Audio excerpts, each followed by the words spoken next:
동유럽 여행하면 이렇게 낭만적이고 어디서도 보지 못할 야경이 머릿속에 바로 떠오르는데요. 이렇게 마치 영화 속에 들어온 것 같은 동유럽 여행, 다른 지역과는 또 다른 매력을 가지고 있는데요. 오늘은 이번 설날 연휴에 일주일 동안 다녀온 동유럽 7박 9일 자유여행 일정부터 꿀팁, 비용까지 모두 알려드리겠습니다. 25개국, 99개 도시 여행자는 동유럽 자유여행 어떻게 할지 궁금하시다면 오늘 영상 끝까지 봐주세요.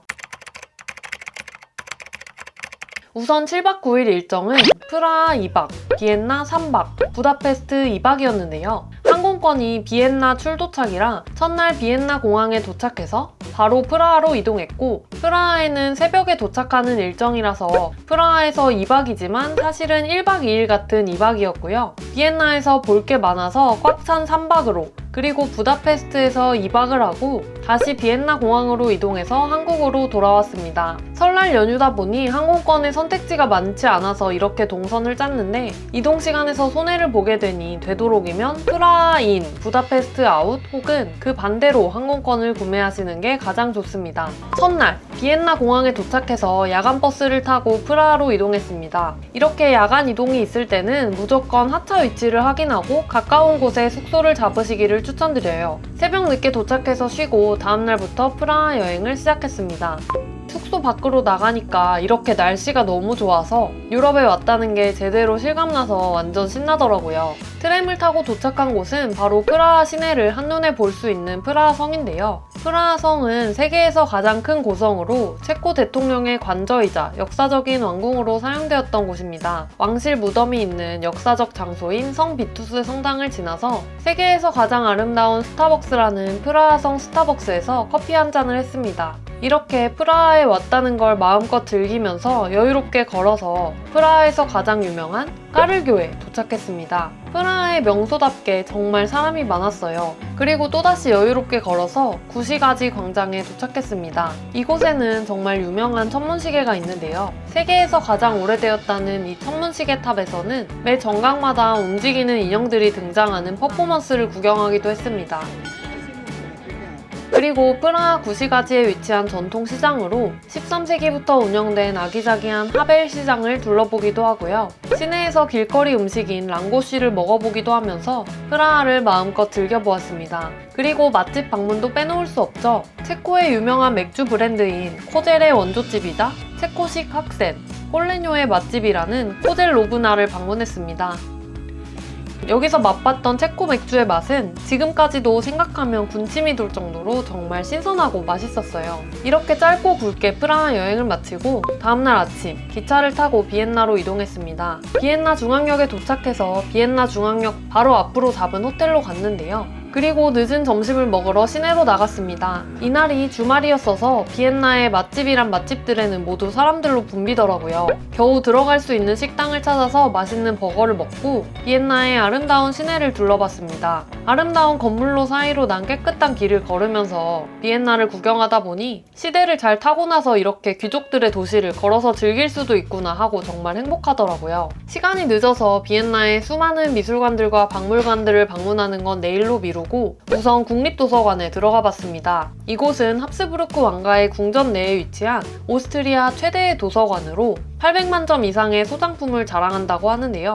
소장품도 소장품이지만 내부 장식이 너무 화려하고 멋있었습니다. 그리고 비엔나의 상징적인 고딕 양식 대성당으로 비엔나의 랜드마크, 성 슈테판 대성당까지 구경하고 마트에서 간단하게 먹을거리를 사서 숙소로 돌아갔습니다. 다음날 아침, 저희는 시차 때문인지 항상 5시쯤 눈이 떠지더라고요. 일찍 일어난 김에 비엔나의 3대 카페 중 하나인 자허 카페로 갔습니다. 아침 일찍 갔더니 웨이팅도 없고 내부에 손님도 한산해서 왕실에 납품한다는 자허토르테와 비엔나식 커피인 멜란지를 여유롭게 즐길 수 있었어요. 그리고 합스부르크 왕가의 궁전인 호프부르크 궁전 옆에 위치한 아름다운 공원인 왕궁 정원을 걸어서 산책하고 저희 엄마는 시뮤지엄으로, 그리고 저는 알베르티나 박물관으로 향했습니다. 알베르티나 박물관은 오픈 전부터 줄이 이렇게 길게 늘어섰는데요. 저희는 여행 중에 비엔나 플렉시패스 5회권을 구매해서 입장권 구매 없이 QR코드로 바로 입장이 가능했습니다. 그리고 이런 박물관들에 오픈할 때부터 초등학생, 저학년, 유치원생 그 정도로 보이는 어린 아이들이 단체로 체험학습을 온 건지 선생님과 함께 작품 앞에 앉아서 손을 들고 자신의 생각을 말하기도 하고 그림을 보면서 친구들끼리 이야기하며 내용을 적기도 하는 모습을 보면서 이런 작품들을 이렇게 어릴 때부터 일상 속에서 즐기면서 자랄 수 있는 아이들의 모습이 부럽기도 하면서 또 질투가 나기도 하더라고요.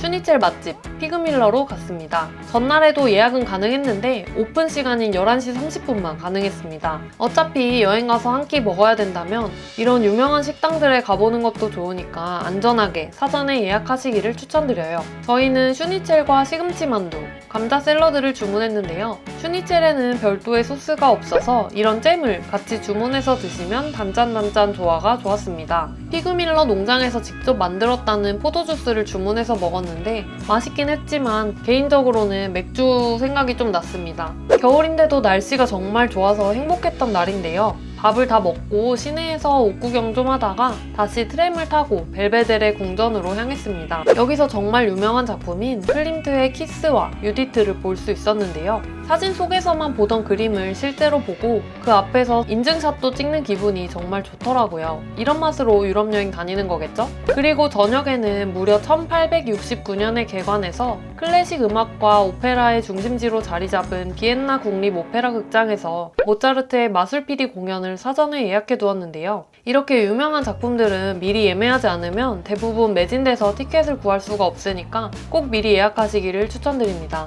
저희는 저렴한 8구역 티켓을 30유로 정도에 구매했는데 무대가 잘 보이지는 않아서 오페라를 제대로 감상하고 싶다면 최소 10만원 이상은 투자해서 무대가 가려지지 않는 좌석을 예약하시기를 추천드려요. 오페라를 보는 것도 정말 좋았지만 영화 속에 나올 법한 장소에서 이런 경험 자체가 정말 색다르고 즐거웠습니다. 특히 현지 할아버지 할머니들이 지팡이를 짚고 휠체어를 타고서도 이 오페라를 보러 오시는 모습들이 정말 인상 깊었습니다. 벌써 여행 5일차가 되었네요. 새벽같이 일어나서 또다시 벨베데레 궁전으로 가봤습니다. 비엔나에 사는 사람들이 정말 부러운 게 이런 왕족들의 궁전을 자유롭게 즐길 수 있다는 점인데요. 정원은 아침 7시 반부터 오픈해서 아침 일찍 정원을 산책하면서 전날 가지 못했던 벨베데레 하궁까지 구경했습니다. 그리고 지하철을 타고 쇤브룬 궁전으로 갔습니다. 쇤브룬 궁전은 합스부르크 왕가의 여름 궁전으로 1,400개 이상의 방을 가진 화려한 건축물인데요.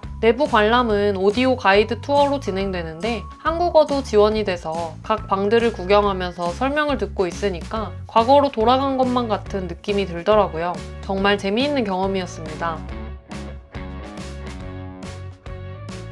쇤브룬 궁전에 가시면 이 궁전 안 카페를 꼭 가보시기를 추천드리고 싶은데요. 쇤브룬 궁전의 뒤에 있는 정원을 걸어서 이렇게 언덕을 오르면 탁 트인 전망과 함께 쇤브룬 궁전을 한눈에 내려다볼 수 있습니다. 전쟁에서 승리한 영광을 기념하기 위해서 1775년에 지어졌다는 글로리에 내부의 카페에서는 바깥의 전경과 함께 맛있는 비엔나 커피를 즐길 수 있어서 한번 방문해보시면 정말 인상 깊은 경험이 되실 거예요. 저희는 비엔나에 방문했다며 꼭 맛봐야 할 디저트인 애플 슈트루들과 함께 카푸치노와 아인슈페너를 주문했습니다. 그리고 나서 합스부르크 왕가의 방대한 예술 컬렉션을 소장한 박물관인 미술사 박물관으로 갔는데요. 마리아 테레지아 광장을 사이에 두고 있는 쌍둥이 건물인 자연사 박물관과 미술사 박물관의 웅장한 모습이 인상 깊었습니다. 내부의 화려한 인테리어가 정말 멋있어서 예술작품에 큰 관심이 없으시더라도 비엔나에 갔다면 미술사 박물관에 꼭 한번 방문해 보시기를 추천드려요.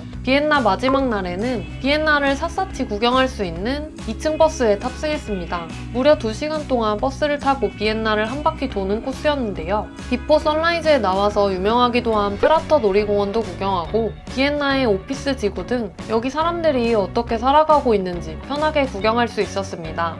비엔나를 떠나기 전에 마지막 식사는 뭘 할까 고민하다가 날씨가 너무 좋아서 비엔나의 헨리라는 테이크오프 전문점에서 각종 따뜻한 음식들을 무게를 재서 구매할 수 있는 우리나라로 치면 한식 뷔페 같은 메뉴를 골라서 호프부르크 왕궁 앞 공원에서 맥주 한 잔이랑 여유롭게 먹었습니다. 음식도 정말 맛있었기도 하고 또 정식 레스토랑에 가는 게 항상 좀 예의도 차려야 되고 다 먹고 나면 팁도 줘야 되고 해서 영 편하지만은 않았는데 이렇게 따뜻한 햇살 아래서 맥주 한 잔이랑 먹었던 맛있는 음식들이 정말 비엔나 여행 중에 가장 기억에 남을 정도로 인상 깊었습니다. 여러분들도 유럽 자유여행 가신다면 이런 경험을 꼭 해보시기를 추천드려요.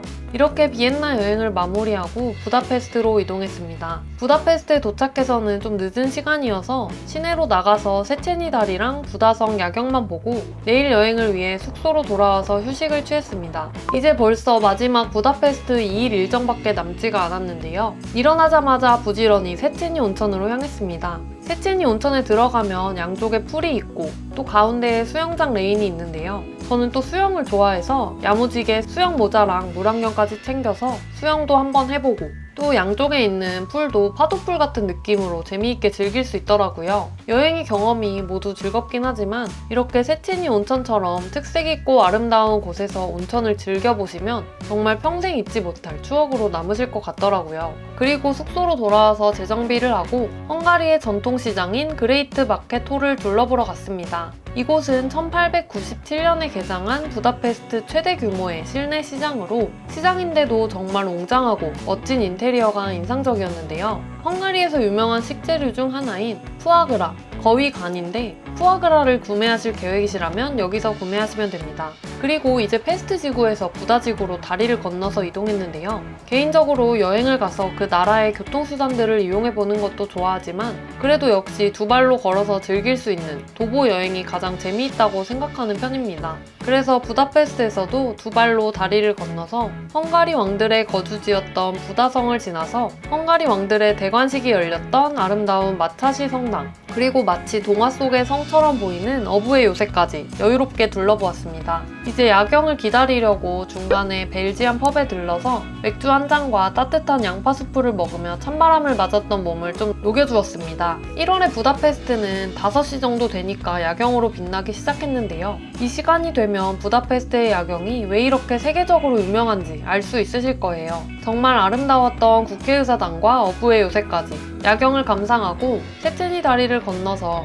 유명한 식당이죠. 헝가리 전통 요리를 맛볼 수 있는 까마귀 식당으로 갔습니다. 헝가리 전통주인 토카이 와인과 오리 스테이크, 굴라쉬를 먹고 일정을 마무리했습니다. 드디어 마지막 날, 실박의 시간이 어떻게 흘렀는지도 모를 정도로 즐거웠던 여행을 마무리하는 날이었는데요. 마지막으로 숙소 근처 빵집에서 빵과 커피로 아침을 먹고 천천히 걸어서 구스타프 말러가 지휘자로 활동했다는 부다페스트 오페라 극장을 지나서 세체니 다리 쪽으로 향했습니다. 세체니 다리를 지나 도나우강을 쭉 따라 걸어서 다뉴브 강변의 신발 조각상까지 도착했습니다. 홀로코스트 희생자들을 기리기 위해 설치된 추모 조형물로 나치에 의해 다뉴브 강변에서 처형된 유대인들이 남긴 신발을 형상화한 조형물인데요. 인류가 저지른 끔찍한 역사를 잠시나마 생각해 볼 수 있었습니다. 그리고 부다페스트 국회의사당까지 걸어가서 해리포터에 나올 법한 국회의사당 도서관에 들어가 봤는데요. 정말 웅장하고 아름다워서 영화 속에 들어간 기분이었습니다.